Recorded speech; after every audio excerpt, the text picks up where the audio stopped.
American Airlines is raising checked bag fees for the first time since 2018.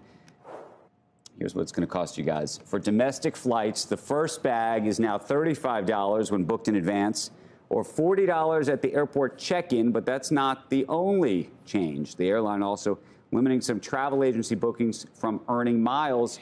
Joining us right now, Oscar Munoz, former United Airlines CEO and chairman, and a CNBC contributor. Good morning to you. You know, Oscar, you know where this is all going. Everybody looks at these additional prices and the prices going up on bags and this, and then they say, you know, I'm being charged for every little thing. Is this a good thing? Is this a bad thing? Does this mean that ticket prices are going to stay lower, or it just means that everything is going up?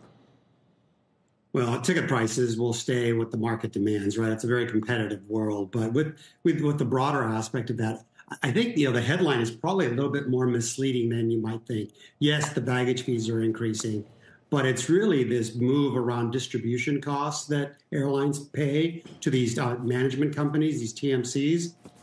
And I think what you really see underneath this is this drive to try to get people to book directly with American rather than these third parties where distribution costs, commissions, fees are being paid. So you definitely see a broader cost play and a slight revenue increase. It feels a little consultancy to me, and I think the headline is a bad one because, you know, there's people out reading USA Today that are going to say, oh, my God, look what American is doing. And it gives the industry kind of a bad reputation, just like where you went with regards to that. Prices overall will stay what the market demands. This is a bit of a lull period, so it is a tough time for anyone to raise prices.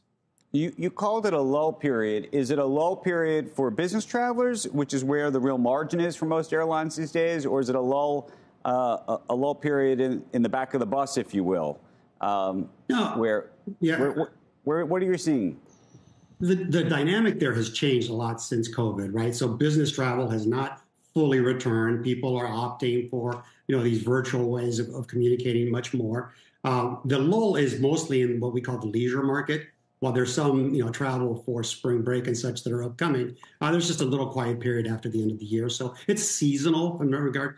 Business travel continues to increase slightly, but again, a lot less than it used to be. So, you know, the industry is facing this revenue issue, and they're trying to figure out, you know, better and better ways to attract customers to travel and travel more frequently. In terms of costs at airlines have gone up quite materially.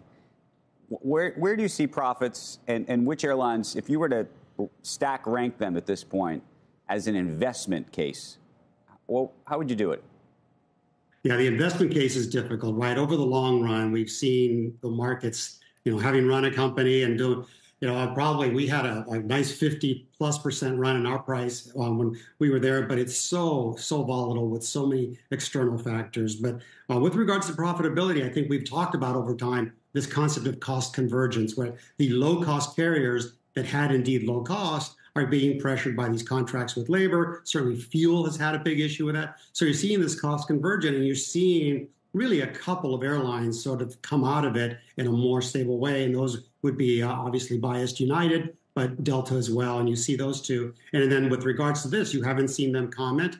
I think, you know, American's move is a bold one, but I think a lot of people are going to wait and see whether or not people are going to follow in that regard. But yeah, no, this industry it's not for the faint-hearted. There's always issues surrounding it, right. And profitability continues to be a journey. Okay, last piece for you. We had Sarah Nelson on the broadcast last week, and she made the argument that her attendants were being paid too little, and that the union has done remarkable things on behalf of these flight attendants.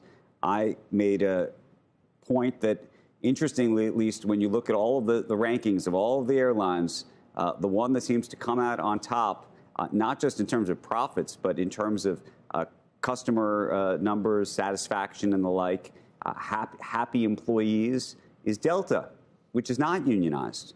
And why do you think that is? Did she answer that question? Because that's a tough one. Well, she had her own answer, but what would be yours? No, listen, the cards have been dealt the way they have.